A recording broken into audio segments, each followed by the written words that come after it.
Assalamualaikum warahmatullahi wabarakatuh. Bismillahirrahmanirrahim. Alhamdulillahirabbil alamin. Assalatu wassalamu ala asrofil anbiya'i wal mursalin sayyidina wa maulana Muhammadin wa ala alihi wa ashabihi ajmain. Amma ba'd. Puji syukur marilah kita panjatkan kehadirat Allah Subhanahu wa taala yang telah memberikan kelimpahan nikmat kepada kita semua sehingga kita bisa bertemu kembali di bulan Ramadan yang penuh berkah ini. Tak lupa sholawat serta salam semoga tetap tercurahkan kepada baginda Nabi Agung Muhammad SAW. Semoga kita selalu mendapatkan syafaatnya di yaumul qiyamah nanti. Amin amin ya robbal alamin. Melalui kesempatan ini, izinkan saya untuk menyampaikan sebuah kultum singkat mengenai sikat gigi di siang hari pada bulan Ramadan. Sebelumnya, mari kita mengucapkan hamdalah bersama-sama, ucapan puji syukur kita kepada Allah. Alhamdulillahirabbil alamin. Berbincang soal puasa di bulan Ramadan, saya jadi teringat masa kecil saya, di mana saya bersama teman-teman biasanya bermain dengan bau mulut kita masing-masing. Di mana ada teman, biasanya kita mengeluarkan bau mulut kita yang tidak sedap. Walaupun maksudnya hanya bergurau, tapi itu sangat mengganggu. Hal ini berawal dari pemahaman dangkal kami tentang hadis kesunahan membiarkan bau mulut saat puasa di bulan Ramadan. Kita tahu bahwa kesunahan tidak bersiwak di siang hari di bulan Ramadan adalah hukum yang berdasar. Dalilnya sangat jelas dan sahih. Namun tidak dapat dipungkiri bahwa Islam juga menyiarkan kebersihan, keindahan lingkungan, serta kenyamanan sosial. Itu juga dengan dalil-dalil yang tak kalah kuatnya. Jadi saya menduga walau tidak berdasar, mungkin kami dan para bocah lainnya yang senang saling menjaili dengan bau mulut merasa risih dengan kesunahan membiarkan bau mulut tersebut. Akhirnya diekspresikan melalui saling menjaili. Artinya persoalan ini tampak kontradiktif.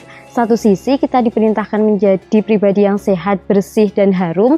Di sisi lain kita juga dianjurkan khususnya bagi yang puasa membiarkan mulutnya dalam keadaan bau. Hal serupa saat kita didorong untuk menjadi pribadi yang apik sosial, kita juga secara tidak langsung disuruh merusak kenyamanan sosial. Bagaimana tidak, bila di tengah siang di bulan Ramadan misalnya saat kita menjalankan sunnah membiarkan bau mulut, kita juga meregup fadilah sholat berjamaah. Sadar atau tidak harus diakui bahwa bau mulut peserta sholat berjamaah sangat mengganggu jamaah lainnya. Padahal bulan Ramadan tidak hanya soal peningkatan kualitas spiritual, tapi juga sosial. Menurut Imam Syafi'i sendiri, membiarkan bau mulut saat berpuasa dimulai sejak tergelincirnya matahari hingga terbenamnya matahari merupakan sebuah kesunahan. Bahkan ada keistimewaan tersendiri daripada menghilangkannya. Berbeda dengan sebagian ulama Syafi'i sentris, seperti Syekh Izzuddin. Ia justru berpendapat lebih afdol membersihkan mulut daripada membiarkannya dalam keadaan bau. Bila diamati, sebenarnya para ulama tidak lagi membincangkan mana yang benar dan mana yang tidak benar, tetapi mana yang jauh lebih benar. Mengingat keduanya mengantongi dalil yang sama-sama kuat, yang artinya sesungguhnya bau mulut orang yang berpuasa lebih harum di sisi Allah daripada aroma mamis. Sebutlah kasturi, hadis riwayat Al-Bukhari dan Muslim. Mereka juga sepakat bahwa maksud harum di sini bukanlah harum wewangi secara indrawi, tetapi tentang apresiasi besar Allah Subhanahu wa taala kepada orang yang rela membiarkan bau mulut saat berpuasa. Bedanya terletak pada logika hukum dan argumentasi yang ditawarkan. Dari hadis di atas, sang pendiri madhab Syafi'i mengatakan ketika Allah mengaitkan antara bau mulut orang puasa dengan pahala yang begitu besar, berarti bau mulut adalah alasan Tuhan mengapresiasi mereka dengan pahala. Karena itu, makruh hukum membersihkannya. Pendek kata, bila bau mulut ini dihilangkan, lalu apakah alasan Tuhan akan mengganjari lebih hambanya? Bukankah besar kecilnya ganjaran tergantung bagaimana beban yang dipikul? Dalam usul fikih, pendekatan ini dikenal dengan imak, suatu metode yang digunakan untuk mengetahui alasan munculnya sebuah hukum, yang ditandai dengan adanya korelasi antara hukum pemberian pahala dari Allah dan sifat membiarkan bau mulut tersebut. Sedangkan Syekh Izzuddin tidak hanya berhenti di sini, tetapi meneruskan ke tingkat analogi hukum qiyas. Hematnya, ini bukan semata tentang bau mulut, tetapi pahala di balik bau mulut tersebut. Syekh Izzuddin mengatakan, jika bau mulut saja diberi apresiasi besar oleh Allah Subhanahu wa Ta'ala, apalagi aroma harumnya, tentu akan diapresiasi lebih besar. Bukankah sebuah penghormatan bila menemui seorang mulia dengan aroma napas nan segar nan harum? Apalagi saat menghadap Sang Pencipta semesta dengan segala kemuliaan dan keagungannya, pasti jauh lebih baik. Inilah yang dikenal pakar usul fikih dengan qiyas aulawi. Sebuah hadis riwayat Abu Hurairah radhiyallahu anhu yang artinya, kalau saja aku tidak memberatkan umatku, niscaya pasti kuperintahkan mereka untuk bersiwak setiap sholat. Hadis riwayat Al-Bukhari Muslim. Hadis tersebut merupakan bentuk perhatian besar syariat akan kebersihan, terutama saat menghadap Allah dalam sholat. Itu artinya membersihkan mulut dengan siwak atau sikat gigi jauh lebih mulia dibandingkan membiarkannya dalam keadaan bau. Secara umum, silang pendapat ini terbagi menjadi dua, yaitu pendapat yang memakruhkan bersiwak bagi yang berpuasa dan pendapat yang menganjurkan untuk membersihkan bau mulut mereka. Di samping berdalil dengan hadis Khalaf tentang bau mulut di atas, juga diperkuat dengan hadis riwayat Habib Ibnu Al-Ard.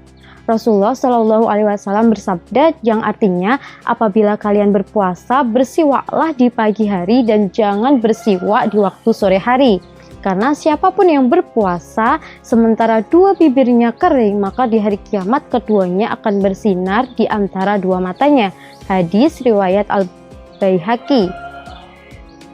Sementara pendapat yang menganjurkan dikuatkannya dengan dalil di mana Abu Ishaq Ibrahim bin Baitar Al-Ghazwarisni bertanya kepada Asim Ihwal hukum bersiwak saat berpuasa di pagi dan sore hari. Berikut artinya, apakah orang yang berpuasa boleh bersiwak di pagi dan sore hari? Asim menjawab, iya. Dari siapa? Tanya Abu Ishaq. Dari Anas bin Malik yang ia terima dari Rasulullah Shallallahu Alaihi Wasallam. Jawab Anas. Hadis riwayat Abu Ishaq Ibrahim Al-Khawarizmi. Saya sendiri lebih condong terhadap pendapat yang kedua, yang menganjurkan untuk membersihkan mulut saat berpuasa. Kapanpun kita merasa risih, kita bisa membersihkannya. Sebab secara realistis dan sesuai dengan tabiat kemanusiaan, kita dianjurkan untuk selalu menjaga kebersihan.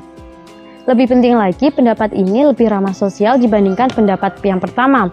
Wallahu a'lam bishawab. Semoga di bulan puasa ini kita bisa menjalankan ibadah puasa Ramadan dalam keadaan bersih, sehat, dan juga khusyuk. Semoga amal kita semua bisa diijabah oleh Allah Subhanahu wa Ta'ala. Sekian kultum saya pada hari ini. Mohon maaf apabila banyak salah. Wallahumul wafiq ila aqwamit thoriq. Wassalamualaikum warahmatullahi wabarakatuh.